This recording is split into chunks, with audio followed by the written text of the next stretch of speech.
To me, you must prophesy again. And now, the Trumpet Daily with Stephen Flurry. Hello again, everyone, and welcome back to the Trumpet Daily radio show, the final show of the week. That's hard to believe. We're already at Friday, a busy day. Of course, a busy day for all of the PACs earlier in the week, and a busy day here at the camp. Last night, we had an open sports activity, so lots of physical activity going on here on campus, and I'm sure as we come into the Sabbath later on this evening that all of our campers are going to be ready to rest and to be rejuvenated. Well, this is a week of quite a few anniversaries. I talked about the July 16th anniversary when I was in Sacramento on Tuesday, the anniversary. The 30th anniversary, hard to believe, of the first reading of Malachi's message, the beginning of the Philadelphia Church of God in many ways, the beginning of the spiritual reign resuming back in 1989. So there's that. We're coming up to the anniversary of the moon landing tomorrow. And then also tomorrow is I think it's the 75th anniversary of the assassination attempt on Adolf Hitler. So we'll talk about that later on in this segment. Well, as I mentioned on yesterday's program, when you just look at the cable news and what they focus on, as I was traveling through those cities out west and watching a little news back in the hotel room, just so much craziness, so much obsession with every single word that either Donald Trump speaks or tweets. And so it's been an angry and contentious week, a lot of back and forth, a lot of accusations, all of those hundreds and hundreds of references to racism and racist that you hear now routinely on the cable news networks. And here is how the House chaplain responded yesterday. He's opening the day's activities in the House of Representatives. And listen to this prayer. This is clip 8. We give you thanks, O God, for giving us another day. This has been a difficult and contentious week in which darker spirits seem to have been at play in the people's house. In your most holy name, I now cast out all spirits of darkness from this chamber, spirits not from you. I cast out the spirit of discouragement, which deadens the hope of those who are of good will. I cast out the spirit of petty divisiveness, which clouds the sense and the desire to be of fruitful productivity in addressing the issues more appropriately before this House.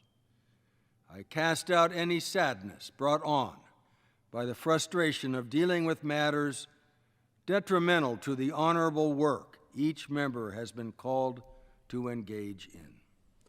That's House Chaplain Pat Conroy casting out the spirits of darkness that have taken over the People's House, the House of Representatives. A sign of the times. Peggy Noonan had a piece on all of these accusations of racism. Now a racist is not someone who actually is racist in his behavior. This is something that, well, it's inherent. If you're white, you must be racist. This is from her column this week. She says, now the idea has taken hold that the charge of racism doesn't derive from thoughts and actions, from what people say and do, but from who they are. If you are white, that accident of birth left you racist, and there's nothing you can do about it. You've got white privilege. You're unconsciously favored and unconsciously assign disfavor. Either way, you're guilty. No action or word can turn this around. So change is not possible. Improvement will not happen. There's no way out. She says, this is demoralizing. America can never become a better place if it isn't even allowed to think it can. She's talking about how demoralizing this is. You're a racist because of who you are, because of the color of your skin. And meanwhile, you have all of these racist acts that are, well, either just covered up or justified.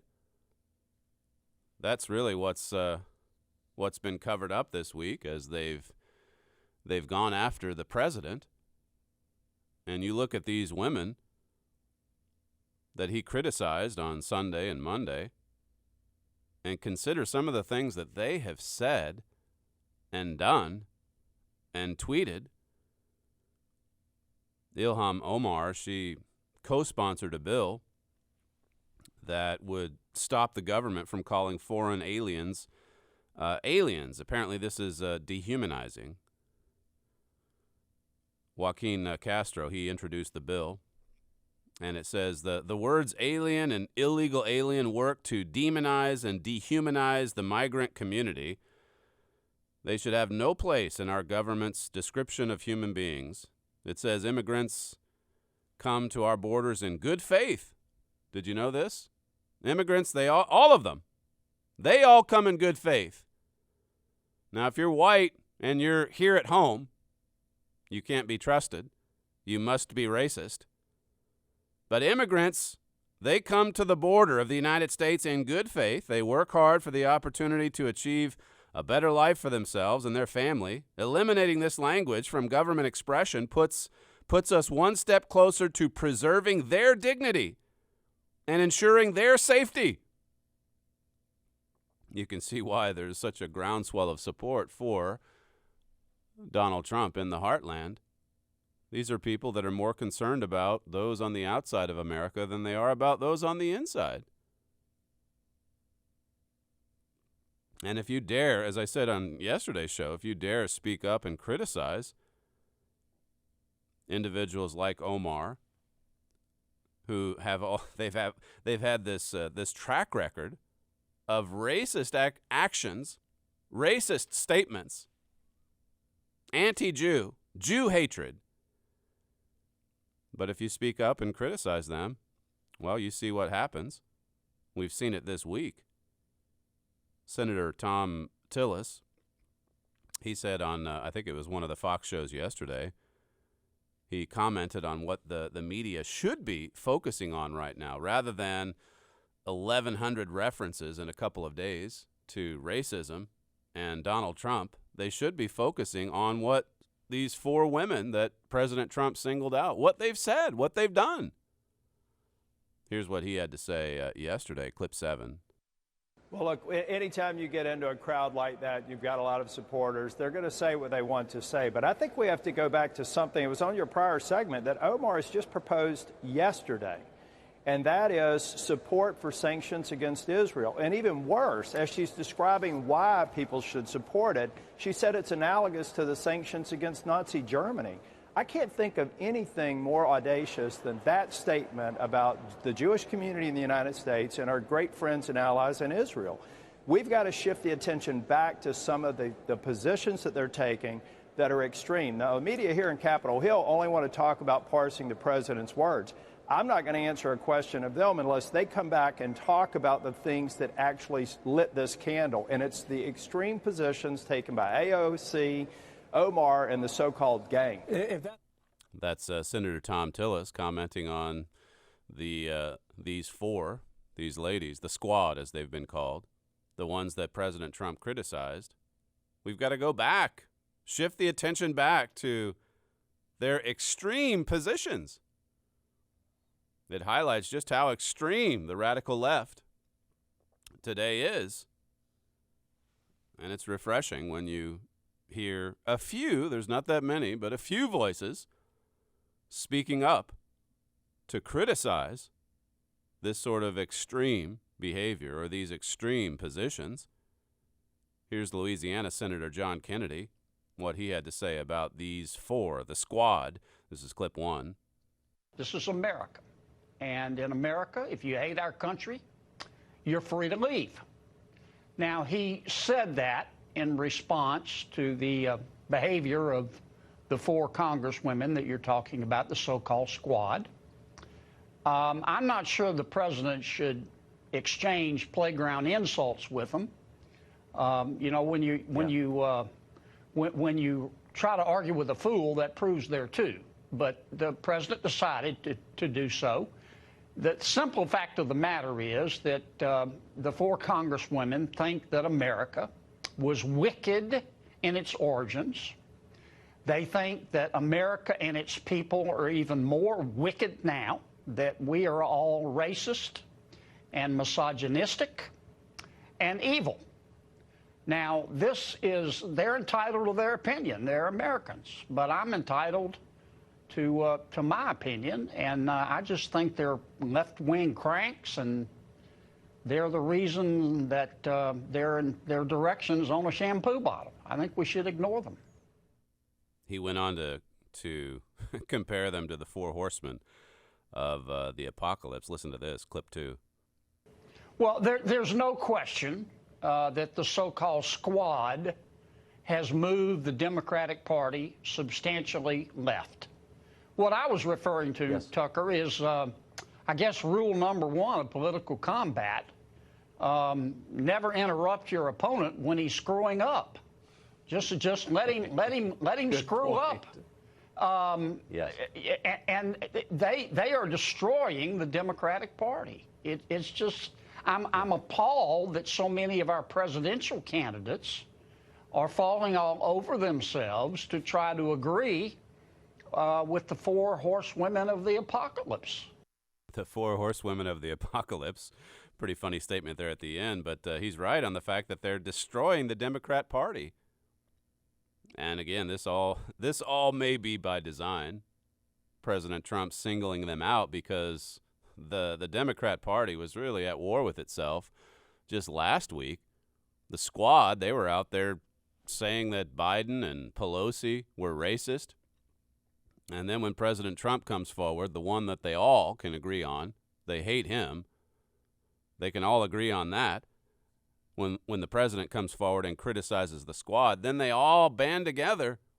And what you've seen this past week are even some of the old-timers in the Democrat Party. They've come out in defense of these 4 newbies. And it shows just how extreme the party is. They're destroying the Democrat Party, as Senator Kennedy pointed out there in that clip.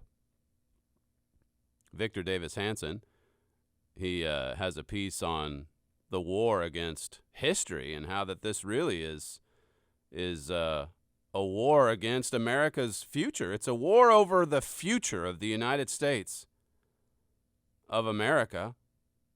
He says here, in their radical progressive view, shared by billionaires from Silicon Valley, recent immigrants, and the new Democratic Party, America was flawed, perhaps fatally, at its origins. Things have not gotten much better in the country's subsequent 243 years, nor will they get any better, at least not until America as we know it is dismantled and replaced by a new nation predicated on race, class, and gender identity politics agendas. It's just like my fathers brought out in America Under Attack. What they're wanting is to destroy the institutions of the United States. They want to bring down the whole system and start over. This war on history, it's really about America's future. It's a battle for the future of the United States. And so they look at America's history and they say, well, it's flawed. It's fatally flawed. We're not going to be able to fix it. The only way to fix this is to destroy it. Revolution. It's interesting. You contrast this with the way the history is being revised in places like Germany. Here we're dying. Here we're dying by suicide in the United States. And over in Germany, as I said, we're coming up to the 75th anniversary of the Stauffenberg attempt to assassinate Adolf Hitler. July 20th, 1944, Lieutenant Colonel von Stauffenberg, he came to a meeting, a conference room with Adolf Hitler and 20 other Nazi officers. And they had, a few of them, had plotted to kill the Fuhrer. He carried a bomb inside of his briefcase and placed it under the conference table during the meeting. And then he excused himself, said he had to make a phone call, left the building. And when the bomb exploded, it killed 4 people, but Hitler was only lightly wounded. If Hitler would have died, the plan was that the conspirators would take control of the government using the German Reserve Army and then come to some kind of an agreement. It was in 1944, so they were losing the war, and these were individuals that wanted to salvage the gains that the German army had made. But you look at how this history is being interpreted today. The leadership in Germany today is trying to put a positive spin on this. Like, there's just Adolf Hitler and a few of his cronies that are the bad guys, but really everyone else was good. And trying to overthrow him and trying to get him out. This is from Deutsche Welle. Just last week, it says German Chancellor Angela Merkel on Saturday urged strong opposition from all sections of German society against the resurgence of right-wing extremism. It says, in her weekly video address, a week before the 75th anniversary of the assassination attempt on Adolf Hitler, she paid tribute to those who opposed the Fuhrer's rule and took action. And this is quoting her. It says, they followed their conscience and thereby shaped a part of Germany's history that otherwise would have been solely defined by the darkness of National Socialism. We too have a duty today to stand up against all those tendencies that want to destroy democracy. Deutsche Welle says July 20th, that's tomorrow, marks the anniversary of the 1944 bomb plot to murder Hitler and remove the Nazi Party from power. The attempt failed and Hitler survived with minor injuries. The plot's orchestrator, Klaus Schenk Graf von Stauffenberg, and some 200 co-conspirators were executed. It says Merkel said Germany owes them a debt of gratitude, noting that the country's post-war constitution may not have come into existence without such actions. So we owe a debt of gratitude to von Stauffenberg. Basically, it's Germany today, 75 years on, saying, well, look, we didn't support Hitler. We tried to kill him. We tried to get him out of the way. And, of course, this completely misrepresents and revises the history. This is what Andrew Roberts wrote in his book, The Storm of War. He said, far from acting out of democratic values, the majority of the plotters were simply trying to remove an incompetent corporal who they realized was the major impediment to a negotiated peace, which, objectively speaking, was Germany's only hope of preventing a Soviet occupation. This was their only hope. They were desperate. Hitler, of course, was deranged and possessed. But here were 200 plotters that wanted to get him out of the way so that they could avoid Soviet occupation and still keep the gains that they had made the years before. Regarding the plotters, Andrew Roberts says, there were not many of them, and most were extreme German nationalists rather than the idealist Democrats depicted by Hollywood. Isn't that interesting? Hollywood, that's the United States. And when we delve into German history, we try to revise it and make it seem like, well, there's some pretty good Nazis. And then you look at what we're doing to ourselves. How demented and upside down is this? The sickness from within. And then we create movies about Stauffenberg. I guess the best known one. Valkyrie, I don't know if that's the proper pronunciation. It's a movie from, I believe, 10 or 12 years ago with Tom Cruise. And sure enough, he's made to look like a hero, Stauffenberg. Well, he was trying to kill Adolf Hitler, so he must be a good guy. Richard Palmer had an article at the Trumpet back in 2008. He said the nice Nazi is now in fashion, a disturbing trend in several newly released movies. The rewriting of Nazi history. Here we're rewriting the Nazi history. It says a specter is haunting Europe. The article, he's quoting from the Times, I believe, the Times of London. Further on, well, he talks about some of these Hollywood movies, like the one I mentioned, starring Tom Cruise as Colonel Klaus von Stauffenberg, the leader of a failed plot to assassinate Hitler.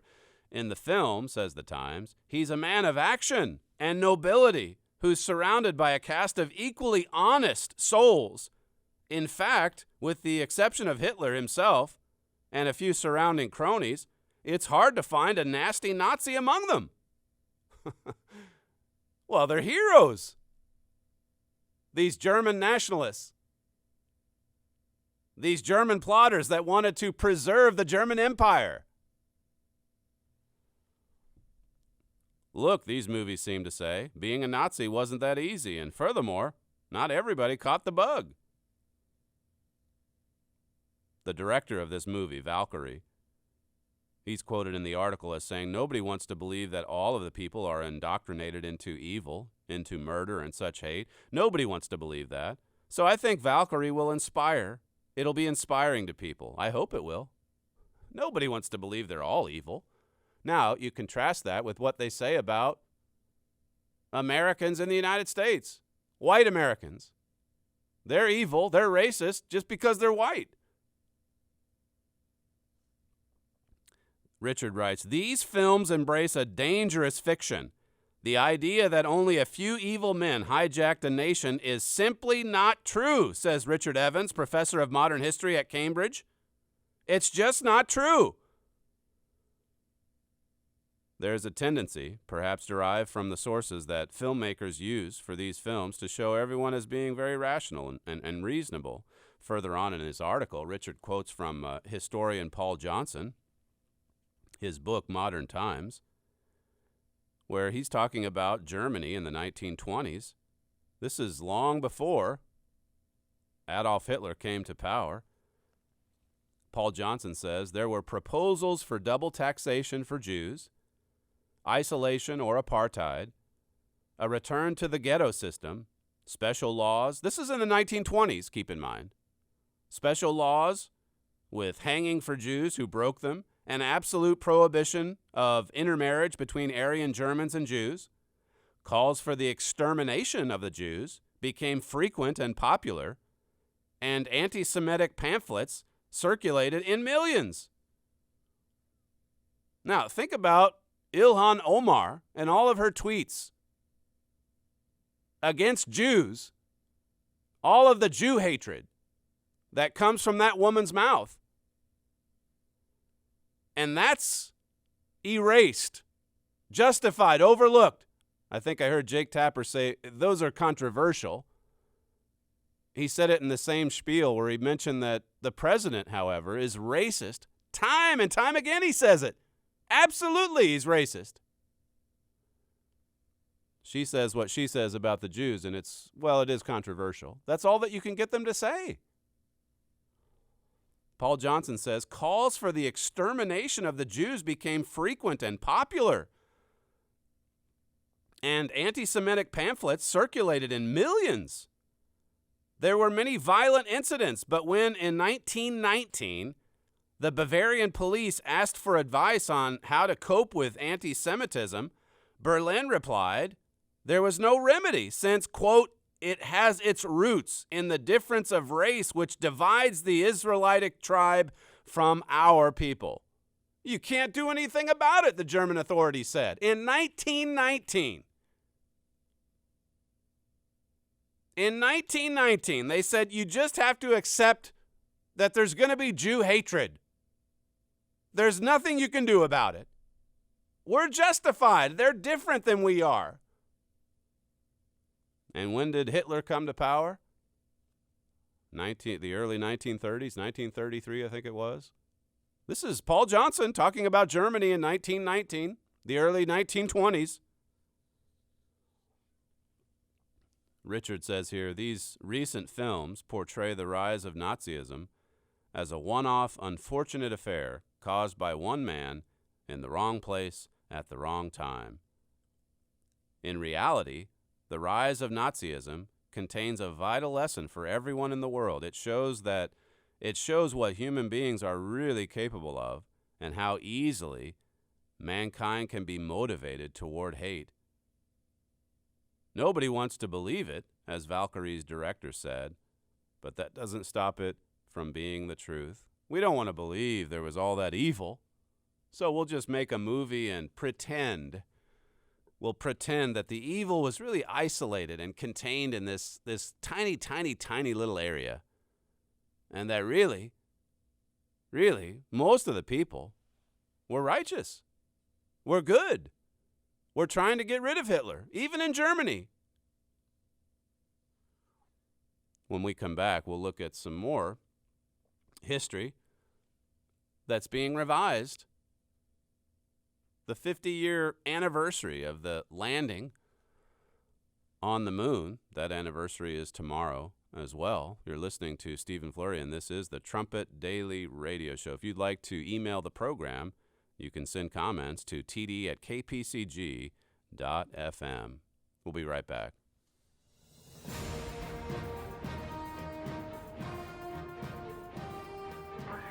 This is KPCG-FM, and this is the Trumpet Daily.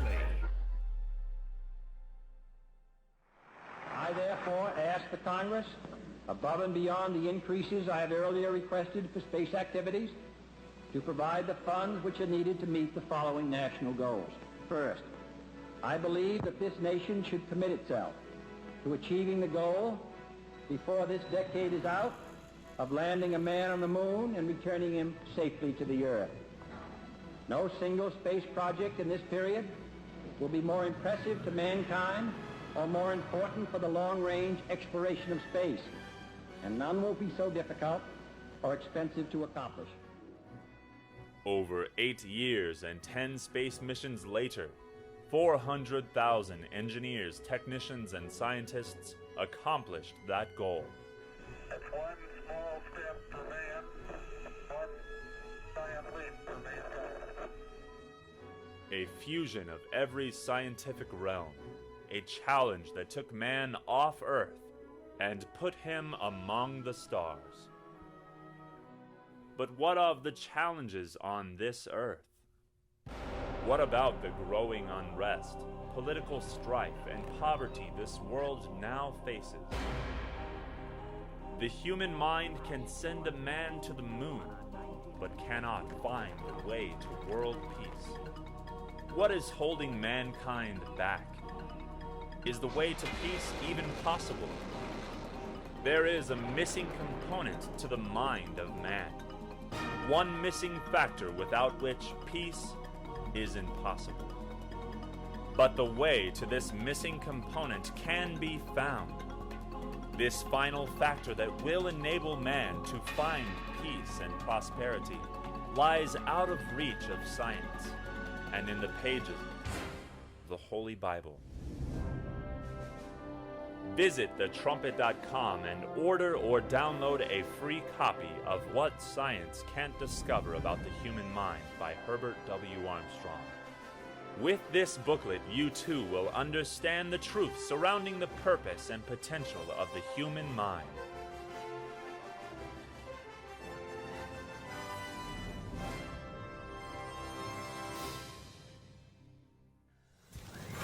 The Trumpet Daily.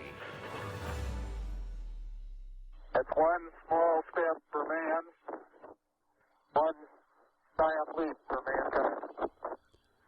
That's Neil Armstrong 50 years ago. Tomorrow, July 20th, 1969, an unforgettable statement from 50 years ago. An inspiring history, you would think, anyway. But here we are this week. Not surprisingly, you have the New York Times and the Washington Post. They've got a bone to pick with this history. The Times tweeted out one of their articles saying the Apollo program was designed by men for men. It says if we do not acknowledge the gender bias of the early space program, it becomes difficult to move past it. So here we are now with another teachable moment. We've got to look at this history and tell you all the things that are wrong with it. The Washington Post, for its part, says the culture that put men on the moon was intense, fun, family unfriendly, and mostly white and male. It's like they're all getting together.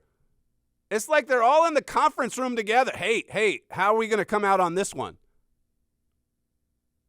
Here's another reason to go after white males of all things. It gets better. Listen to this. Tuesday's New York Times. How the Soviets won the space race for equality. The Soviets! Unbelievable. The article says the USSR sent women and people of color to space years before the United States. So here we've got to celebrate the Soviet Union, responsible for murdering tens of millions of people in the 20th century. But they put a woman and a man of color up in space ahead of the United States. So we've got to tell you this.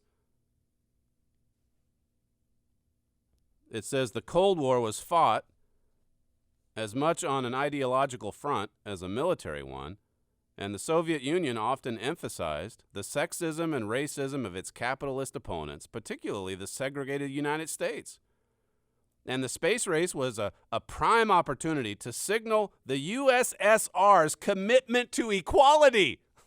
This is unbelievable. The Soviet Union's commitment to equality. It says after putting the first man in space in 1961, the Soviets went on to send the first woman, the first Asian man, and the first black man into orbit, all years before the Americans would follow suit. So, and these people wonder why there's tens of thousands of people, millions of people voting for Donald Trump. Because they see this, they read this nonsense.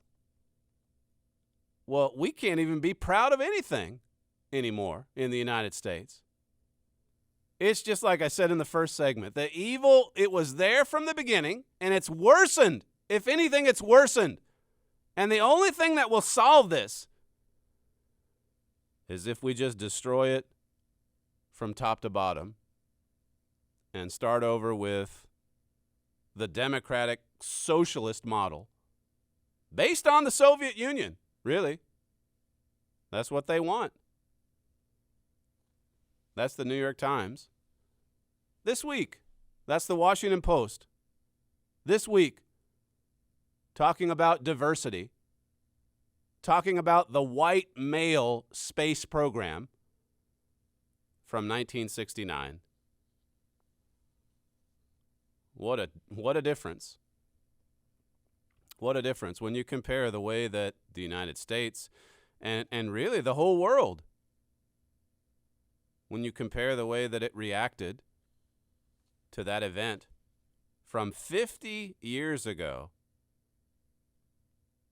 the landing of human beings on the moon, 600 million people watched on live television worldwide as Neil Armstrong set foot on the moon, saying that's one small step for man, One giant leap for mankind. Well, here's another article that can hopefully get the taste of those other two out of your mouth. It says Neil Armstrong and Buzz Aldrin had become the first humans ever to land on another galactic body. Michael Collins waited for them, circling the moon in the command module, Columbia. It says the Apollo 11 mission, which bore the hope of a nation and the fascination of the world, had launched 4 days earlier, July 16th, 1969. From the Kennedy Space Center, the NASA facility renamed for the slain president who had set America on the goal of landing man on the moon and returning him safely before the decade was out. Here is that national goal that John F. Kennedy set for the nation in 1961, clip 4. I believe that this nation should commit itself to achieving the goal before this decade is out of landing a man on the moon and returning him safely to the earth. No single space project in this period will be more impressive to mankind or more important for the long-range exploration of space, and none will be so difficult or expensive to accomplish. We've talked a lot at this camp about the importance of setting goals. And when the President of the United States set that goal in 1961, it was impossible. The technology was not there for a man to land on the moon. But you talk about an inspiring story. Never mind what you think about JFK as a president or what you think about him morally. He set a goal, and then hundreds of thousands of people got involved directly, and the whole nation got behind it. And look at what was accomplished in 10 years, less than 10 years. This embodied the American spirit, American ingenuity. We can do it. We can do this. That ought to be inspiring for young people and for all of us. Good things happen when you set good goals. I love this quote, too, by the president, where he talked about why they set that goal. This is clip 5. But why, some say, the moon? Why choose this as our goal? And they may well ask, why climb the highest mountain? Why, 35 years ago, fly the Atlantic? Why does Rice play Texas? We choose to go to the moon. We choose to go to the moon in this decade and do the other things, not because they are easy, but because they are hard. Because that goal will serve to organize and measure the best of our energies and skills. Because that challenge is one that we're willing to accept, one we are unwilling to postpone, and one we intend to win, and the others too. We choose to go to the moon because it's hard, because it's difficult, it's a challenge, and we're embracing that. We embrace hardness, the president was saying back in I think that clip was from 1962, after he had set the goal for the nation. It's not going to be easy, but we can do this. That's the pioneering spirit that you used to see in the United States. Continuing from this article, this is from the USA Today.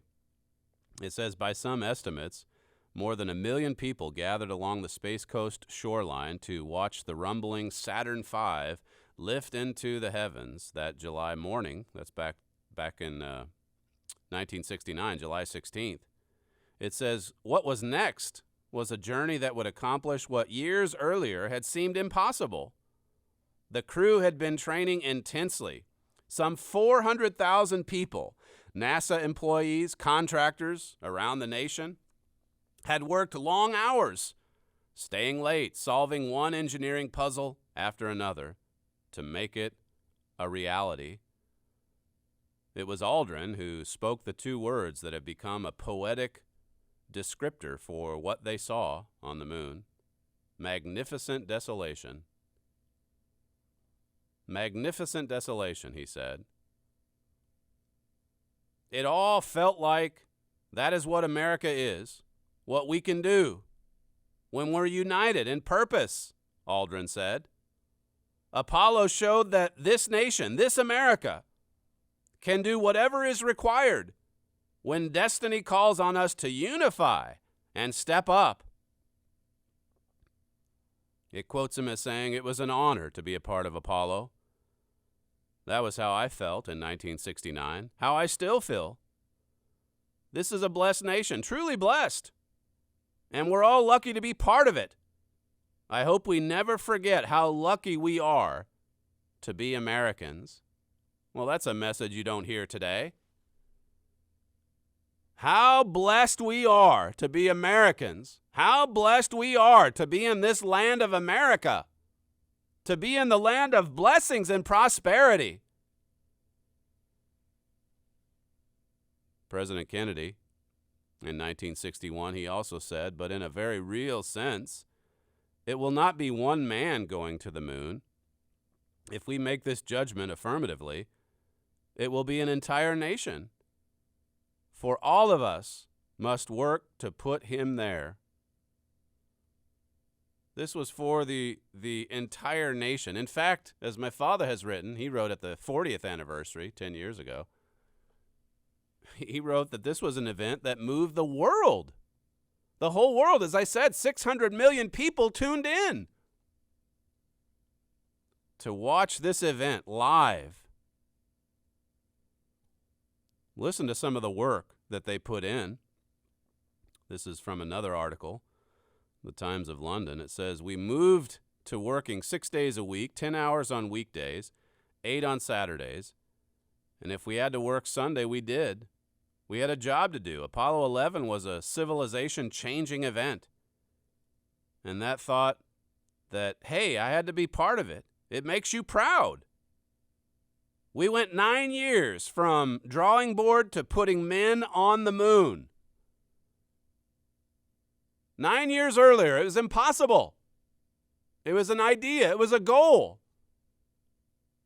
And 9 years later, you had those two men set foot on the moon.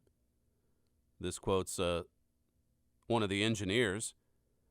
A lot of stuff was done with slide rules back then. A lot of people now don't know what a slide rule is. And analog computers. The engineers, you're looking at some of the most fantastic minds in the world, but we still have deniers, a lot of people that still don't believe that we did walk on the moon. You have these conspiracy theorists that say it never happened. It was all faked. I know we did it, and I'd take on anyone who wants to challenge me on whether we really did walk on the moon on July 20th, 1969. I'm 82 now, this engineer says. I'll take them on. He was part of the team. It galvanized the whole nation. It didn't exactly teach us the lessons that we needed to learn from it. I mean, for a moment there, people were lifting up their eyes into the heavens. But what a shame that it didn't go deeper, spiritually speaking. My father writes in the New Throne of David book about one of the astronauts that went to the moon later. Cernan is his name. His space travels served as a source of inspiration and proved the existence of God to him, my father says. And it quotes him, you can let your imagination wander. Put yourself out there 250,000 miles in space on God's front porch, he said. That's what it was like looking back at the earth. He says it was a spiritual experience. Here's someone who went to the moon after Armstrong and Aldrin, saying that it was a spiritual experience. My father quotes him as saying, the earth moves with logic and with purpose. I can tell you there's a creator of the universe because I saw a small part of that creation. and it's just too beautiful to have happened by accident. It just could not have happened by accident. There is desolation out there. Lifeless, barren. Mr. Armstrong talked about this in his writings. But it is, as Aldrin even said, it's a magnificent desolation. You're looking at God's creation. There's no way it happened by accident. Cernan said, I wish I could take everybody in the world back to the moon with me and let them look back at the earth. If I could do that, I think the world today would be a much different place. I think it'd be a much different place. It was a spiritual experience for him. And it was a spiritual experience for Buzz Aldrin as well. Fox News had a story this past week. 50 years ago, when American astronaut Buzz Aldrin, a devout Christian, made history landing on the moon, the first thing he did was to give thanks to God. It says here, I wondered if it might be possible to take communion on the moon, Aldrin recalled a year after the mission, symbolizing the thought that God was revealing himself there, too, as man reached out into the universe. For there are many of us in the NASA program who do trust that what we are doing is part of God's eternal plan for man. This audio here is Buzz Aldrin back in 1969 asking people to give thanks. He's on this mission, landing on the moon, and look at what's on his mind. Clip 6. Houston, Tranquility, over. Tranquility, Houston, go ahead. Roger, this is the LEM pilot. I'd like to take this opportunity to ask every person listening in, whoever or wherever they may be, to pause a moment and contemplate the events of the past few hours. And to give thanks in his or her own way.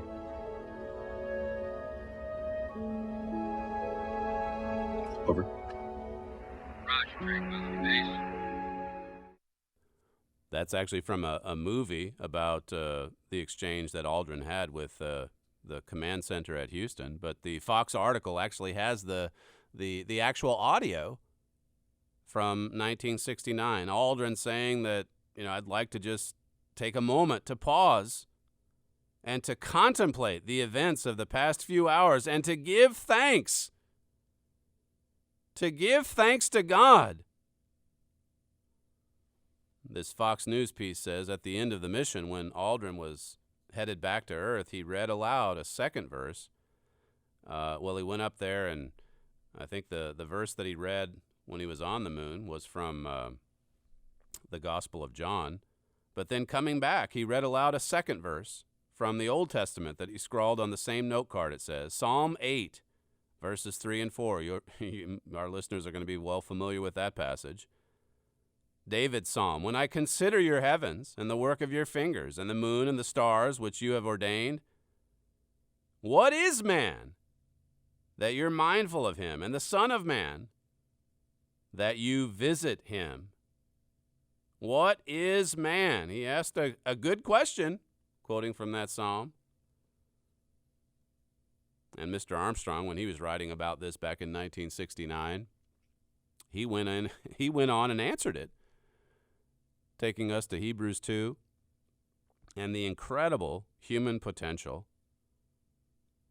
the purpose that God is working out here below. It's a shame, really, that all the world didn't look at that incredible feat.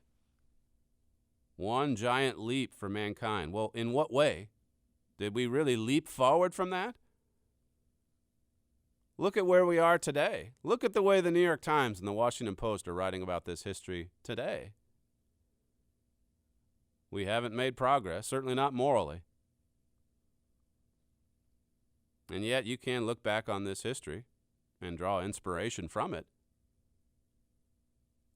And you can look back on this history and ask what David asked, and then answer it with other passages in the Bible.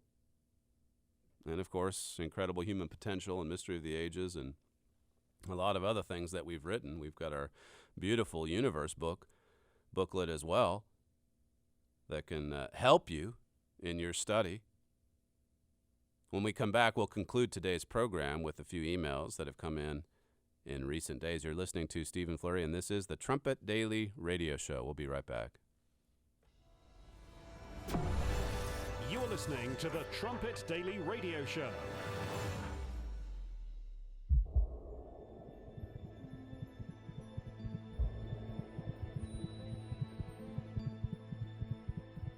Throughout the Bible, God refers to human beings as his own children. Many people, however, say God just doesn't seem real to them. God is a great mystery. Yet, their human fathers don't seem like a mystery. Why does God seem unreal? In Mystery of the Ages, Herbert W. Armstrong answers that question. In this book, Mr. Armstrong strives to make God as real to you as your own human father. Do you realize that God, as described in the Holy Bible, is actually a family? That he calls human beings his children because he wants to be their father? This magnificent truth, once understood, will help you understand your Bible like never before. Mystery of the Ages will guide you in your study of God's Word and will make plain this incredible, seemingly unbelievable truth. We would like to offer you this book, Mystery of the Ages, absolutely free, no cost or obligation. In many ways, Mystery of the Ages is about Herbert Armstrong's close personal relationship with God the Father. It contains a powerful message that God revealed to Mr. Armstrong during their constant contact, their continual conversation that lasted for nearly 6 decades. If you thoroughly study Mystery of the Ages along with your Bible, you will get to know God. Request your free copy of Mystery of the Ages today. Email your request to td@kpcg.fm or visit thetrumpet.com. This is KPCG FM, and this is the Trumpet Daily. A couple of emails here from the last few days. This says, thank you so much for the Trumpet Daily program. I love listening to it as it helps keep me updated and involved in God's work, even from all the way over here in Australia. I really do feel a part of the great headquarters work. I was especially excited to hear from the PAC attendees. It made this work and the PACs even more personal to me, and I'm proud to be part of this work of changing people's lives and giving them hope. What a great God we work for. Another one here in response to my father's trumpet brief from yesterday, or I guess the day before, about why the youth programs or the summer camps. It says, this reminds me of the old days of YOU, Youth Opportunities United. Thanks, and may God continue to do his marvelous work and wonder. This in response to the back-to-back-to-back personal appearance campaigns. I hope and pray that you have a personal appearance campaign in Birmingham, Alabama, or Birmingham, I guess you say, in the United States. I've been living in the UK too long. This one here says, I hope your father's recovering from his right leg issue. I truly appreciate having finally met you. Mr. Culpepper's Bible study was rewarding. This is the follow-up study to the New York campaign. It says, I drove from the Boston area to attend. My youngest son would like to attend a Bible study with me. He took some YES classes in the WCG. I've instructed him to call for the trumpet and Mystery of the Ages, the U.S. and Britain, and so on. I'll give him a copy of Raising the Ruins. This will explain to him what happened and why it happened to God's church, how it was resurrected by God with the original $12 and $80. That's in response to the campaigns, and that's all that we have time for on today's program. You're listening to Stephen Flurry, and this is the Trumpet Daily Radio Show. If you'd like to email us some feedback, send it to td@kpcg.fm. Thank you for joining us today, and we'll see you next time.